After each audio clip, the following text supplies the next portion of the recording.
নমস্কার, আমি চন্দনা। আমার এই ছোট্ট চ্যানেলে সকলকে জানাই ওয়েলকাম।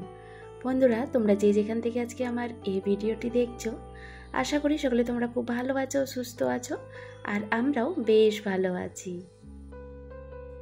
কালকের ভিডিওটি এখান থেকে শেষ করেছিলাম। আজ সকাল 10:30 থেকে আবারও কিন্তু এই পর্যন্ত আমি আমার ভিডিওটি শুরু করলাম। তো বন্ধুরা, না স্কিপ করে পুরো ভিডিওটি দেখার অনুরোধ রইল।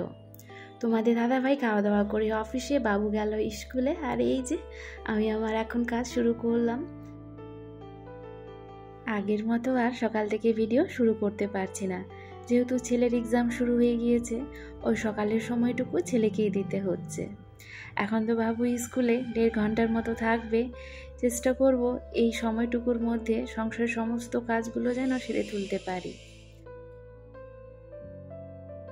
কাল সন্ধ্যের পর এই মাসের বাজারগুলো নিয়ে আসা হয়েছিল।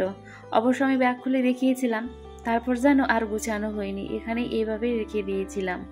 যেই র্যাকে আমি মাসের সমস্ত বাজার আর কি গুছিয়ে রাখি, এখন যেটাতে রাখছি সেটা যেন অপরিষ্কার হয়েছিল, অনেকটা নোংরা হয়েছিল বলে আর গুছাইনি। ভাবলাম কাল সকালে একবারে ধুয়ে মেজে আর কি র্যাকটাকে পরিষ্কার করব, তারপর গুছিয়ে রাখবো। ভিডিও করাও হবে এইদিকে, আর র্যাকটা পরিষ্কারও হবে। সেই কারণেই আর কি ওইভাবেই রেখে দিয়েছিলাম। কয়েকদিন আগে রান্নাঘর অবশ্য আমি পরিষ্কার করেছিলাম, তখন কিন্তু এই র্যাকগুলো আমার পরিষ্কার করা হয়নি। ওই হালকা হাতে একটুখানি ঝেড়ে দিয়েছিলাম। যেমন এই পুরো মাসের বাজার যে র্যাকটাতে আমি রাখি এটাতে, আর আরেকটা যেটা র্যাক আছে আমার, সেটাতে হচ্ছে তোমার রসুন, পেঁয়াজ, আলু, আদা এই সমস্ত রাখা হয়। তো এই দুটো র্যাক কিন্তু আমি ঝাড়িনি, মানে পরিষ্কার করিনি। একসাথে দেখবে রান্নাঘরের সমস্ত কাজ যদি তুমি একদিনই করতে যাও, তাহলে দেখবে কাজের প্রতি কিন্তু অনেকটা বিরক্ত চলে আসবে। সে কারণে অল্প অল্প করে করার চেষ্টা করি। ভেবেছিলাম কয়েকদিন পর তো তোমাদের দাদাভাই মাসের বাজারগুলো করে নিয়ে আসবে, তখন এই নিচে যেই পোর্শনটা আর কি থাকে সেই কাজগুলো আমি পরে ক্লিন করব। তো এখন এই যে দেখো, আজকে যেমন সকালেই আর কি ঘুম থেকে উঠে বাড়িঘর ঝাড়ঝাঁটা দিয়ে এই র্যাকটা কিন্তু আমি ভালো করে মাজা ঘষা করে পরিষ্কার করে নিয়েছি। বহু পুরনো জানো এই র্যাকটা আমার, দেখে সেটা তোমরা অবশ্য বুঝতেই পারছো। মানে 2 কালারের, এটা কিন্তু 1 কালারেরই হয়। তো দুইটা যেহেতু আমার র্যাক ছিল, দুইটার মধ্যে একটা রেড মাঝখানে লাগিয়ে দিয়েছি। আর এই তো যা অবস্থা, এভাবেই করেই চলছে। যতদিন চলবে চলুক, যখন দেখব কি না আর চলতে পারছে না, তখন নতুন কোনো একটা নেওয়া যাবে, এটাকে তখন ফেলে দিতে হবে। তো বন্ধুরা, ভিডিও শুরুতে বলে রাখি, আমার আজকের এই ভিডিওটি দেখতে দেখতে কোনো অংশ যদি তোমাদের একটুখানি হলেও ভালো লেগে থাকে, তাহলে কিন্তু অবশ্যই ভিডিওতে একটি লাইক, কমেন্ট, চ্যানেলটিকে সাবস্ক্রাইব করে দিয়ে বেল আইকনটি ক্লিক করে পাশে থেকো। তোমাদের একটি লাইক, কমেন্ট আমাকে আরও ভালো ভালো ভিডিও বানাতে অনেক উৎসাহিত করে বন্ধুরা। তো না স্কিপ করে পুরো ভিডিওটি দেখতে থাকো। 1 মাসে এতগুলো কিন্তু আমাদের জিরা লাগে না, তবু তোমাদের দাদাভাই জানো প্রত্যেক মাসে সব কিছু একটু করে বেশি বেশি করে আর কি বাজার করে নিয়ে আসে, যাতে ওর পরের মাসে হালকা হয়। ওই যে হালকা হবে, তবু দেখবে পরের মাসে আবারও বেশি করেই নিয়ে আসবে। যেমন এই মাসে জিরা, ডাল, তেল, হলুদ এ সমস্ত কিন্তু বাজার না করলেও হতো। এবারে যেহেতু গ্রামের বাড়িতে বেশ কয়েকগুলো দিন কাটিয়েছি, সে কারণে এখানে কিন্তু আমাদের অনেক কিছু সেভ হয়েছে। তেল 2 কিলোর মতো বেঁচে গিয়েছিল, ওই 1 প্যাকেট নিয়ে আসলেই হতো। মাসে আমাদের ওই 3 কিলোর মতো তেল লাগে, আত্মীয় স্বজন যদি না আসে তাহলে। তবু আমার মনে হয় ওই 3 কিলো তেল আমাদের 3 জনের জন্য অনেকটাই বেশি আর কি ইউজ করে ফেলছি। কমানোর চেষ্টা করি, তবে ওই যে আর হয় না। মাংসটা খেলে একটুখানি তেলটা বেশি আর কি প্রয়োজন হয়। তো এই যে এখন জিরাগুলো যেগুলো আছে, এগুলো আমাদের চলে যাবে 2-3 মাস। তার মধ্যে জানো ওই প্যাকেটের জিরাগুলোও পড়ে আছে। তার মধ্যে গুঁড়ো তো নিয়ে আসে, যেমন ধনে গুঁড়ো, জিরা গুঁড়ো। মাঝে মধ্যে তো আমি মশলা ছাড়াও আবার রান্না করি। তো তোমাদের দাদাভাইকে আর কি বলা হয় কি অল্প অল্প করে নিয়ে আসবা বাজার করে। তবু ওই যে সেভ করার জন্য ও প্রত্যেক মাসেই এইভাবে করে বাজার করে নিয়ে আসে। এবারে তেলের প্যাকেট 4টা নিয়ে এসছে, মানে 4 কিলো।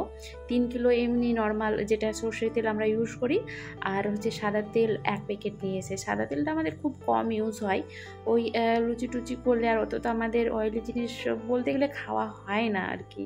কেউ আসলে তবে শখ করে ওই বানানো হয়, তাছাড়া কিন্তু লুচিটা প্রচণ্ড কম আমরা আর কি খাই, সে কারণে সাদা তেলটা তো প্রয়োজন হয় না। তো এই যে দেখো, এই ঝুড়িটা এখন আমার বাকি রইল পরিষ্কার করার। এখন যেহেতু আদা রসুন পেঁয়াজ সমস্ত কিছু আছে, সেই জন্য আজকে আর নাড়াঘাটা আমি একটু করছি না, আমার অনেক কাজ পড়ে আছে সে কারণেই।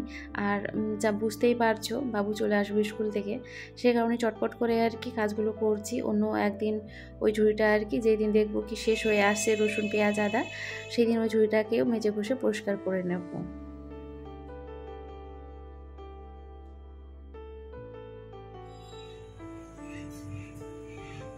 আজকে আমার ভিডিওর ব্যাকগ্রাউন্ড থেকে অনেক রকমের তোমরা সাউন্ড পাবে গাড়ি ঘোড়ার, সেগুলোকে একটুখানি ইগনোর করো বন্ধুরা। তো সকালেই তো আমাদের রান্নাবান্না খাওয়া দাওয়া কমপ্লিট হয়ে গিয়েছিল, বাকি রয়েছিল ওই যে রান্নাঘর পরিষ্কার করার আর কয়েকটা থাল বাসনও ছিল। ওইদিকে মাসের বাজার গুছাতে গুছাতে তোমার ওই থাল বাসনগুলো ধুয়ে মেজে নিয়েছি। আর রান্নাঘরটাও কিন্তু গ্যাস ওভেন পরিষ্কার করে, মানে পুরো রান্নাঘর পরিষ্কার করে চলে এলাম এখন এই যে বিছনা গুছাতে।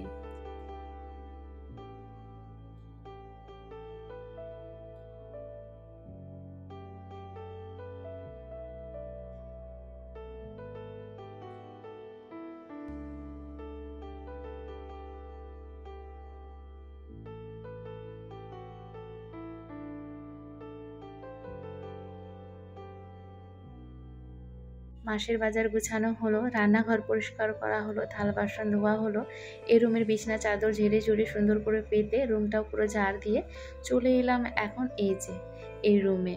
আর জানো, দেওয়ালগুলো যেহেতু আমার হোয়াইট কালার, সে কারণে যেন প্রচণ্ড পরিমাণে নোংরা হয়, একটুখানি নোংরা হলে বোঝা যায়।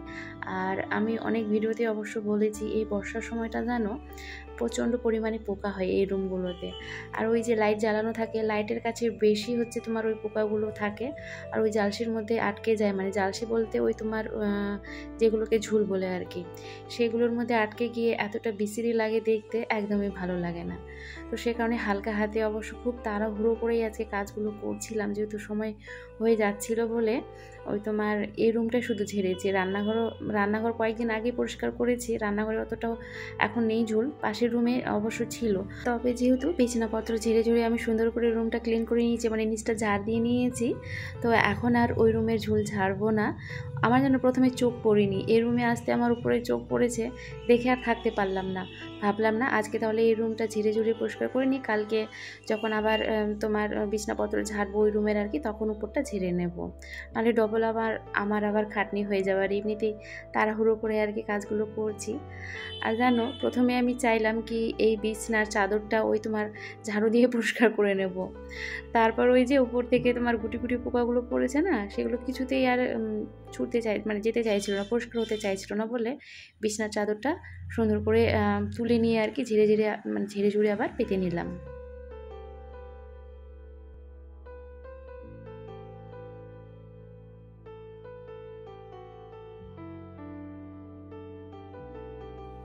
আজকে অনেক চেষ্টা করলাম 1.5 ঘন্টার মধ্যে সংসারের সমস্ত কাজগুলো গুছিয়ে নেওয়ার, অবশ্য হয়েও গিয়েছিল 1.5 ঘন্টার মধ্যে। তবে শেষের দিকে জানো বাবু চলে এসেছিলো, আর আমার ওই ডাইনিং টেবিলের নিচে একটু আগে দেখতে পেলে আম ছিল, ওই আমগুলো জানো বাড়ি থেকে পাঠানো হয়েছে, বাড়ি থেকে বলতে বড় ননদের ওখান থেকে দেওর গিয়েছিল দিদিদের বাড়িতে আম নিতে, তো আমাদের জন্য কিছু আম পাঠিয়েছে আর ওদের জন্য। তো দেওর অবশ্য ফোন করেছিল যে আম নিয়ে এসেছি তো নিতে যেতে, তোমাদের দাদাভাই যায়নি, ওই যে আজকে হচ্ছে অফিস থেকে আসার সময় আর কি আসতো না, কালকে নিয়ে এসছে, কালকে অফিস থেকে আসার সময় একটুখানি যার ওখানে ঢুকে তারপর আমগুলো নিয়ে এসে। এখন তো ওই আম পাকার জন্য কার্বেট লাগে না, এমনিতে গাছ থেকে পেড়ে নিয়ে এসে এমনি নর্মালি রেখে দিলে আম পেকে যাচ্ছে। তো চলো বন্ধুরা, আজকে এই যে সমস্ত কাজ শেষ করে ঘর মুছতে মুছতে আমি আমার ভিডিওটি শেষ করলাম। এদিকে আমার কাজও শেষ। আর জানো, মুষলধারে এসে বৃষ্টি, ওই দূরে দেখতে পাচ্ছ প্রচণ্ড পরিমাণে বৃষ্টিটা পড়ছিল, জানো আমাদের এদিকে পড়ছিল না, তো সেটাই দেখে অবাক হয়ে গিয়েছি। একটু পরে অবশ্য আমাদের এদিকেও ঝমঝমিয়ে এসেছিল বৃষ্টি। আর এই বৃষ্টিতে আমি গাছগুলোকে সব বেলকনিতে নিয়ে চলে এসেছি, একটুখানি ওরা বৃষ্টির জল উপভোগ করুক। তো বন্ধুরা, তাহলে আজকের মতো এখানেই শেষ।